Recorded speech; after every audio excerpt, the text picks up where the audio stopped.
mesma, né? O que significa esse pedido de indiciamento de Bolsonaro e quais são as chances reais de ele realmente ser indiciado? Olha, esse inquérito parlamentar tem como destinatário o Ministério Público, que é o que tem a palavra se propõe ou não a ação criminal. Então, não é a comissão que decide sobre se propõe ou não uma ação criminal, mas sim o Ministério Público. Então, o Ministério Público é o destinatário. O que a gente vê nos inquéritos? Duas coisas. Primeiro, inquéritos com indiciados. Segundo, inquéritos sem indiciados. Os inquéritos com indiciados significa o quê? Que os apuradores, os investigadores, chegaram a uma conclusão que existem elementos sobre a existência de crime ou de crimes e existem indicativos de quem foram os seus autores. Essa CPI pode concluir pela o quê? Por pessoas que devem ser indiciadas. Ela vai indicar as pessoas que são suspeitas. Então, o indiciamento, na realidade, é um ato formal onde se declara o quê? A existência de crime e a existência de provas com suficiência, atenção, com lastro, com suficiência sobre autoria. É isso o indiciamento. O que tem de importante nisso? A importância é que, uma vez a pessoa indiciada, ela passa a ser dada como formalmente suspeita, imputada, e aí ela pode buscar um habeas corpus se entender que não há uma justa causa. É isso, Fabio. O professor Mairovich, mas quando você diz, né, isso vai para o Ministério Público, aí vai a vontade do Ministério Público de ir com isso para frente. Pode não dar em nada. Sim, o Ministério Público pode fazer o seguinte: pode verificar se ali ele encontra elementos para propor uma ação penal. Ou pode também determinar que a investigação prossiga pela Polícia Judiciária. É isso que pode ser feito. Ou pode também pegar essa CPI e a pensar a outros inquéritos que estão em andamento. Esses são os caminhos. A lembrar que a opinião sobre se existe prova de autoria ou se existe prova da existência do crime, da materialidade, é exclusiva, atenção, é exclusiva do Ministério Público. O que a gente tem assistido?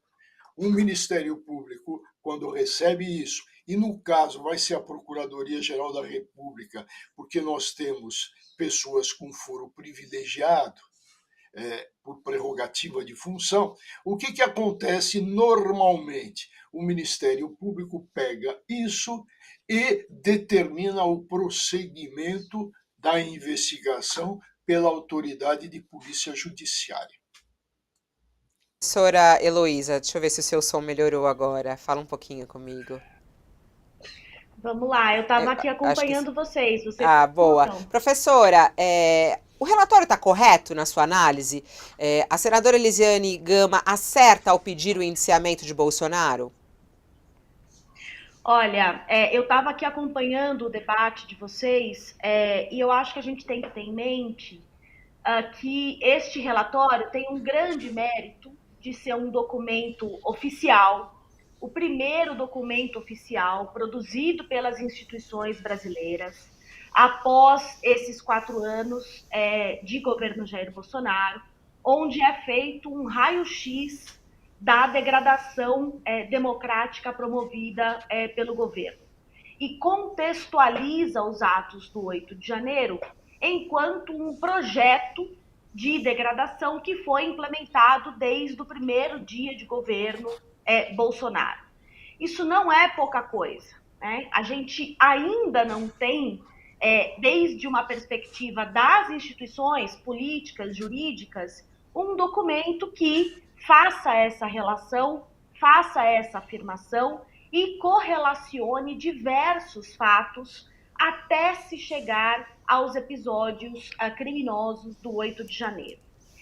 Isso é importante porque nós tivemos, nesses 4 anos de governo Bolsonaro, um tipo de bloqueio a qualquer tipo de investigação e responsabilização.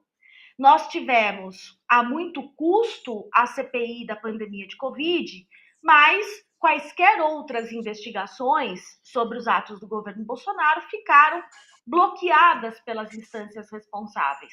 Então, é muito simbólico que esse primeiro documento oficial saia da CPMI e saia também com, querendo ou não, uma iniciativa que veio, né, dos próprios aliados ali do governo Bolsonaro para tentar criar essa narrativa terraplanista, como disse o Josias, de que seria o próprio governo Lula que estaria tentando aplicar um golpe em si mesmo. Então, há uma relevância no registro, como disse a senadora, da memória e da verdade do que foram esses 4 anos, com uma grande compilação de fatos que a gente ainda não tem em nenhum outro caso. O segundo ponto importante é de que esta é uma CPI que tramita paralelamente a inquéritos no Supremo Tribunal Federal e que, portanto, ela se aproveitou das investigações que foram publicizadas e ela também alimenta o curso dessas investigações.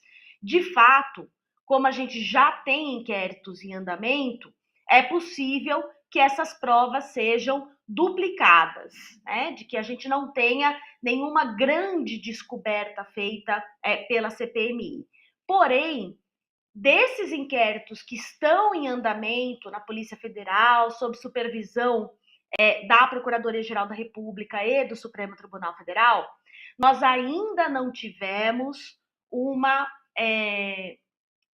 concatenação de fatos e autoridades responsáveis pelo 8 de janeiro.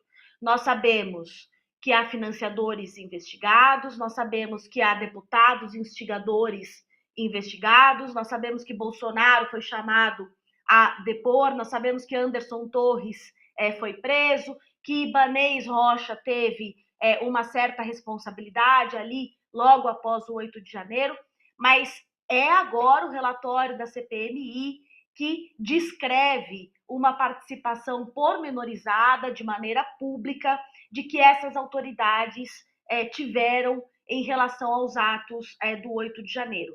Este ainda não é o estágio dos inquéritos, ao menos não publicamente, em que a gente possa conhecer o envolvimento dessa cúpula. E não é pouca coisa a gente ter um relatório que de fato indique presidente, vice-presidente, cúpula da inteligência, uma série de militares envolvidos num plano de degradação democrática brasileira. Então, eu vejo este relatório como um documento histórico bastante relevante e que pode, sim, ajudar não só a esclarecer a população sobre o envolvimento dessas autoridades e, eventualmente, ajudar a inteligibilidade desses inquéritos que estão no Supremo Tribunal Federal, mas que ainda não foram tornados públicos e onde não há indiciamentos formais de nenhuma dessas autoridades que foram listadas aqui nesse relatório da CPMI. O professor Mairovich, muita gente perguntando aqui, isso abre o caminho então para a prisão de Bolsonaro? Porque o indiciamento indica que há indícios, né, da autoria do crime. O crime do 8 de janeiro, qual é a gravidade do crime do 8 de janeiro? Isso pode realmente ser um caminho para a possível prisão de Bolsonaro, que é tão perguntada aqui pela nossa audiência, professor Mairovich? Olha, nós estamos então em sede de prisão cautelar, se existe essa possibilidade. A prisão cautelar ela é baseada na necessidade. Se o ato foi grave ou não foi, no caso evidentemente foi, isso tem um peso muito menor, porque a prisão cautelar é para evitar fuga, para garantia da ordem pública, não tem nada a ver com a culpabilidade, que é outra coisa. Então, No momento, pelo que existe, o Bolsonaro está tentando fugir, está tentando impedir apurações de provas. Até o momento, não. Ele está simplesmente exercitando o direito do esperneio, está esperneando e as provas e a água está chegando na narina dele, finalmente. Mas não vejo elementos para uma prisão cautelar preventiva no momento. É isso. Professor Walter Mairovich, professor